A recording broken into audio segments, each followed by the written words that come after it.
Assalamualaikum warahmatullahi wabarakatuh. A'udzu billahi minasyaitonir rajim. Bismillahirrahmanirrahim. Alhamdulillahirabbil alamin wa bihi nasta'inu ala umuri dunya waddin.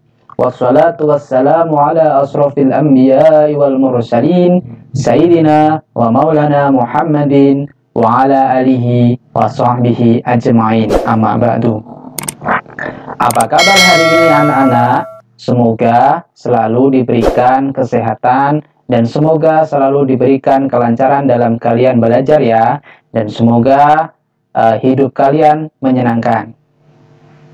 Nah, pada video kali ini Bapak akan menjelaskan tentang koordinat kartesius, yaitu posisi terhadap titik asal dan terhadap titik tertentu atau acuan. Nah, untuk lebih jelasnya, simak video berikut ini ya.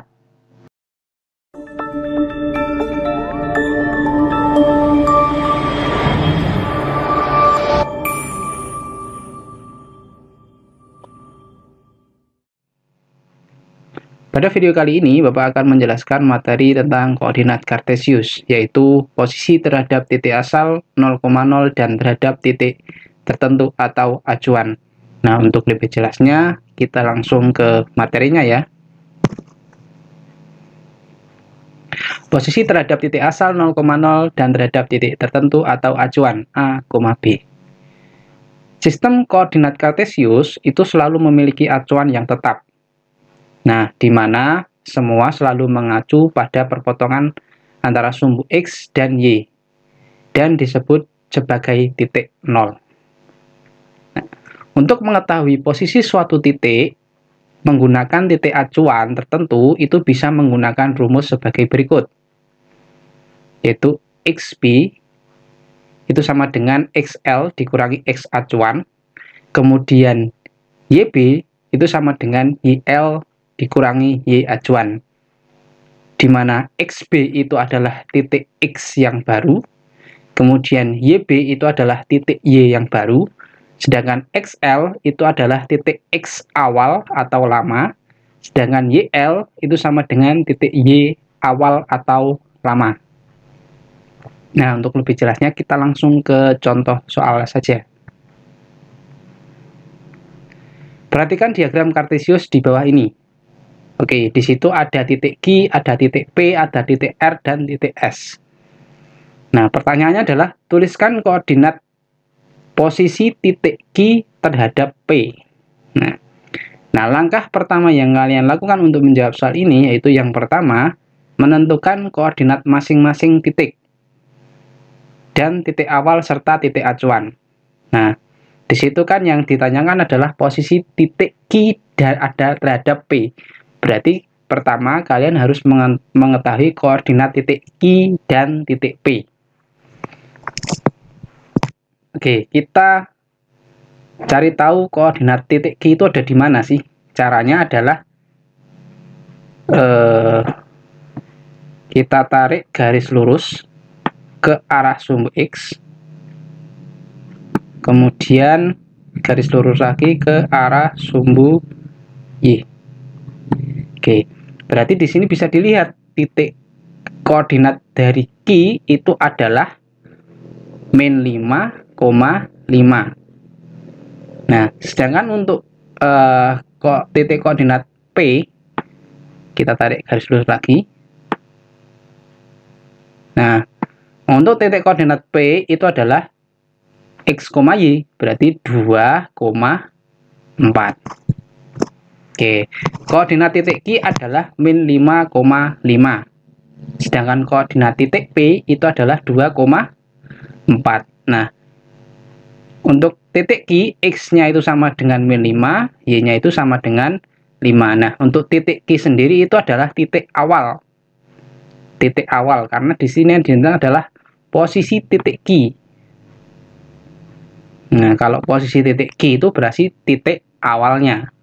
Kemudian koordinat P, itu titiknya adalah 2,4, X-nya itu sama dengan 2, Y-nya itu sama dengan 4. Nah, titik P ini adalah titik acuan.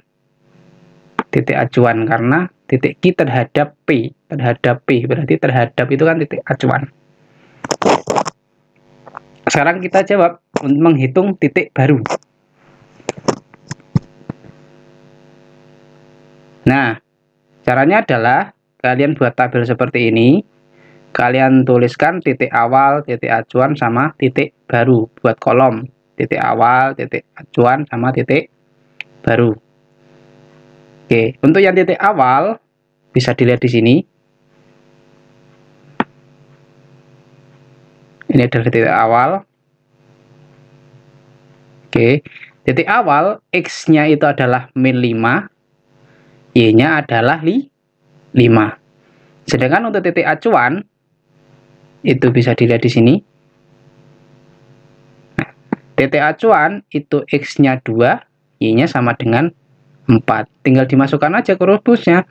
Kita nyari yang X dulu. Berarti XB sama dengan XL dikurangi X acuan. Berarti XB sama dengan XL-nya berapa? X lamanya adalah min 5. XL itu X awal ya. Berarti min 5. Sedangkan X acuannya adalah 2. Berarti min 5 dikurangi 2 sama dengan min 7. Kemudian yang Y. Oke, titik awalnya untuk yang Y itu sama dengan 5. Sedangkan titik acuannya adalah Y-nya adalah 4. Berarti YB sama dengan Y awal dikurangi Y acuan. Berarti YB sama dengan Y awalnya berapa? 5. Y acuannya adalah min 4. Berarti YB-nya adalah 1. Jadi, koordinat posisi titik Q terhadap P adalah min 7,1. Itu tadi penjelasan materi tentang koordinat kartesius, yaitu posisi terhadap titik asal dan terhadap titik tertentu atau acuan. Gimana? Sudah paham? Apabila kalian ada pertanyaan, silahkan kalian bisa tanyakan melalui WhatsApp. Bisa japri ke nomor Bapak. Nomornya sudah Bapak cantumkan di video ya. Anak-anak, pada video selanjutnya atau pada video yang kedua, Bapak akan menjelaskan masih sama materi koordinat kartesius, akan tetapi yang akan kita bahas pada video yang kedua yaitu posisi garis terhadap sumbu X dan Y. Nah, untuk lebih jelasnya, simak video berikut ini ya.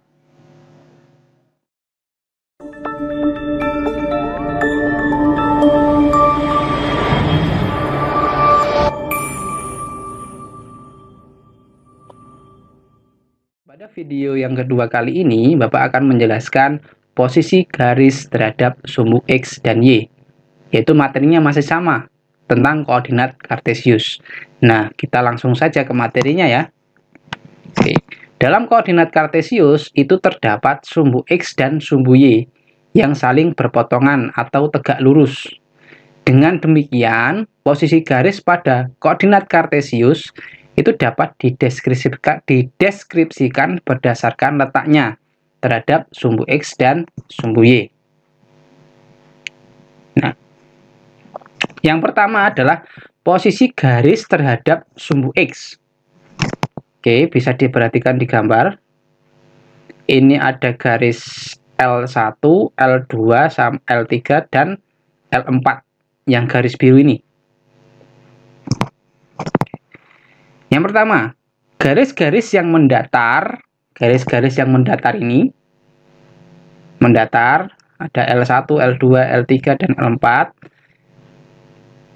berarti sejajar dengan sumbu X dan tegak lurus dengan sumbu Y. Saya ulangi, garis-garis yang mendatar berarti sejajar dengan sumbu X. Sumbu X itu yang mana? Sumbu X itu adalah yang ini. Ini namanya sumbu X. Nah, misalkan L2. L2 itu kan sejajar dengan sumbu X. L1 juga sama, L3 juga sama, L4 juga sama, sejajar dengan sumbu X. Dan tegak lurus dengan sumbu Y. Tegak lurus itu yang sumbu Y itu yang mana? Tegak lurus, sumbu Y itu yang ini. Nah, tegak lurus dengan sumbu Y.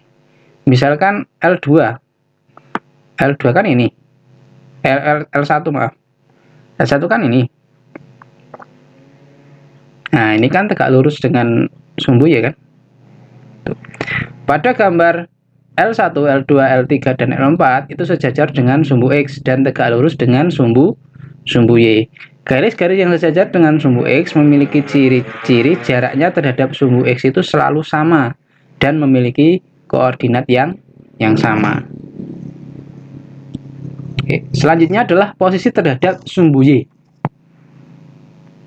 Nah, di sini misalkan ada garis berwarna hijau, ada M1, M2, M3, dan M4. Berbeda ya dengan yang yang gambar yang ini. Berbeda, kalau yang ini adalah mendatar, sedangkan ini garisnya adalah tegak atau berdiri. Garis-garis yang letaknya tegak berarti sejajar dengan sumbu Y. Ini misalkan M1 itu sejajar dengan sumbu Y. Dan tegak lurus dengan sumbu X. Tegak lurus itu membentuk membentuk ini tegak lurus namanya. Nah, ini tegak lurus. Kalau sejajar itu seperti ini. Nah, ini sejajar namanya. Tahu ya bedanya ya, tegak lurus dengan sejajar ya. Nah, pada gambar garis M1, M2, M3, dan M4 sejajar dengan sumbu Y dan tegak lurus dengan sumbu X. Garis-garis yang sejajar dengan sumbu Y memiliki ciri jaraknya terhadap sumbu Y selalu sama dan memiliki nilai yang sama. Itu tadi penjelasan tentang posisi terhadap sumbu X dan Y. Nah, pada video pertama kita sudah belajar tentang posisi terhadap titik asal dan terhadap titik tertentu atau acuan. Nah, apabila kalian ada pertanyaan atau kalian belum paham, silakan kalian bisa tanyakan via WhatsApp. Nomornya sudah Bapak cantumkan di video ya. Cukup sampai di sini dulu video kali ini. Tetap semangat dan teruslah belajar, dan jangan lupa selalu patuhi protokol kesehatan. Di setiap kalian akan pergi, di setiap kalian akan melakukan berbagai aktivitas, tetaplah selalu patuhi protokol kesehatan. Kurang lebihnya Bapak mohon maaf. Wabillahi taufiq wal hidayah. Wassalamualaikum warahmatullahi wabarakatuh.